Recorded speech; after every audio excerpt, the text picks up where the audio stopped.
Hello friends, आपका स्वागत है एक और नए वीडियो में।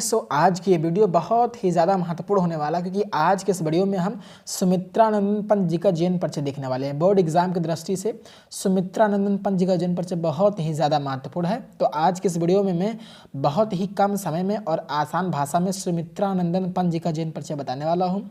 यदि जिस तरीके से मैं बताता हूँ अगर आप उस तरीके से बोर्ड एग्जाम में लिखते हैं तो आपको 5 में 5 नंबर दिया जाएगा। आपके एक भी नंबर जो है वो नहीं कटेंगे। बस क्या करना है, आपको कुछ चीज़ों का ध्यान में रखना है जो मैं आपको वीडियो में बताने वाला हूं। बस अगर आप इस तरीके से करते हैं तो आपका एक भी मार्क्स इसमें से भी नहीं कटेगा। बस आपको कुछ ही चीज़ों का वो ध्यान रखना है। चलिए सीधे अब हम इस वीडियो को स्टार्ट करते हैं और आपको बताते हैं कि आपको जीवन परिचय कैसे लिखना है।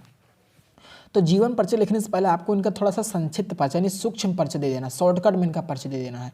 क्योंकि एग्जामिनर जो होता है वो शॉर्टकट वाला ज़्यादा देखता है। जब वो कॉपी चेक करता है तो क्या करता है, जीवन परिचय में क्या देखता है, मेन चीज़ जीवन परिचय में वो प्रमुख चीज़ क्या देखता है, इनकी रचना, क्या आपने रचना सही लिखा है कि नहीं लिखा है। क्योंकि उसके पास बहुत सारी कॉपियाँ रहती हैं तो वो मेन चीज़ ही कॉपी में देखता है। तो आपको जो मेन चीज़ जो देखता है उसको शुरुआत में ही लिख देना है और अगर आप इसको लिखते हैं तो आपका एक भी मार्क्स नहीं कटेगा। तो आपको इसमें क्या डालना है, सूक्ष्म परिचय में एग्जामिनर के पास बहुत सारी कॉपियाँ रहती हैं, वो मुश्किल से 4 से 5 या 5 से 6 मिनट आपकी कॉपी पे देगा, इससे ज़्यादा नहीं देगा।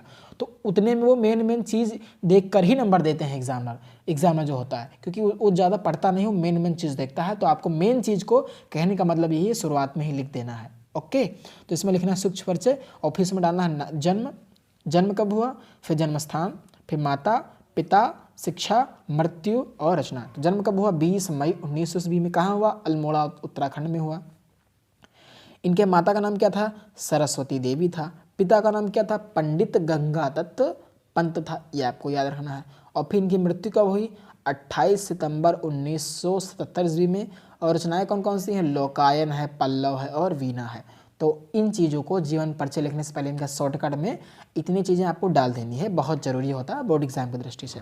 तो आपको इसको डाल देना है, इससे आपके एक भी मार्क्स कटेंगे नहीं। अब आपको लिखना है जीवन परिचय। अब चलिए बताते हैं कि आपको जीवन परिचय कैसे लिखना है। चलिए, तो आपको इस तरीके से हेडिंग डालनी है जीवन परिचय की और लिखना है हिंदी साहित्य के सर्वश्रेष्ठ कवि सुमित्रानंदन। ये थोड़ा सा जगह छूट गया तो आपको पूरा लिखना है सुमित्रानंदन पंत जी का जन्म सन 1900 ईस्वी में अल्मोड़ा जिले के कौसानी नामक ग्राम में हुआ था।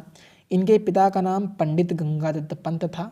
ओके, फिर आगे आपको लिखना है कि प्रारंभिक शिक्षा ग्राम में पूरी करने के पश्चात इन्होंने अल्मोड़ा, काशी और प्रयाग में जो है वो शिक्षा जो है प्राप्त की। ये आपको लिख देना है।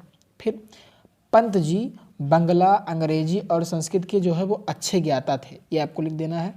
और फिर लिखना है कि इनकी रचनाओं पर स्वामी विवेकानंद, रविंद्रनाथ ठाकुर और महर्षि अरविंद आदि महापुरुषों के जीवन दर्शन की महान छाप जो है वो पड़ी थी। ये चीज़ आपको लिख देना है। फिर इन्होंने सन 1920 ईस्वी के असहयोग आंदोलन में भी भाग लिया था।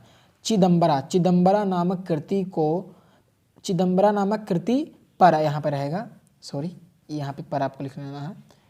चिदम्बरा नामक कृति पर जो भारतीय ज्ञानपीठ नामक पुरस्कार भी प्राप्त हो चुका है। इनको किस पर, चिदम्बरा नामक कृति पर भारतीय ज्ञानपीठ का पुरस्कार जो प्राप्त हो चुका है।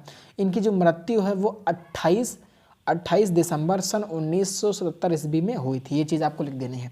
तो इस तरीके से आपको इनका जीवन परिचय जो है वो लिखना है। कम से कम 80 शब्द में जरूर लिखना है, बहुत छोटा नहीं लिखना। अगर आप ज़्यादा छोटा लिख देंगे तब भी बोर्ड एग्जाम में जो है नंबर काट लिए जाते हैं। तो आपको ज़्यादा छोटा भी नहीं लिखना है।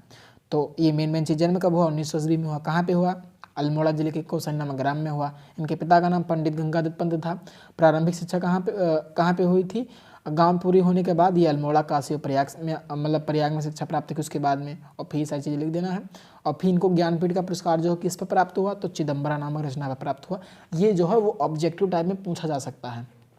फिर अगर बात करें रचनाएं की, तो रचना को तो आपको बिल्कुल भी गलत नहीं करना है। एग्जामिनर इसको बहुत देखता है, क्यों, क्योंकि छोटी चीज़ होती है, वो इसी से ही अनुमान लगा लेता है। कहने का मतलब यही है कि आपको रचनाएं जो है वो गड़बड़ नहीं करनी है। जितना आता है, एक पूछेगा 2-3 आते हैं तो आपको सही लिखना है। ऐसा नहीं कि आपको गलत लिखे आना है कि पूरा नंबर कट जाए। तो इन सारी चीज़ों को आपको ध्यान में रखना है। तो पंत जी की प्रमुख रचना निम्नवत हैं, लोकायन है, पल्लव है, वीणा है, चिदम्बरा है और गुंजन है। और चिदम्बरा पर इनको भारतीय ज्ञानपीठ का पुरस्कार भी प्राप्त हो चुका है। तो इसको भी आपको याद रखना है। तो इस तरीके से आपको सुमित्रानंद पंत जी का जीवन परिचय जो है वो लिखना है। तो आशा करता हूँ कि आपको ये वीडियो पसंद आया होगा। वीडियो पसंद आया तो वीडियो को लाइक करें, चैनल पर नए हैं तो चैनल को सब्सक्राइब ज़रूर करें। धन्यवाद।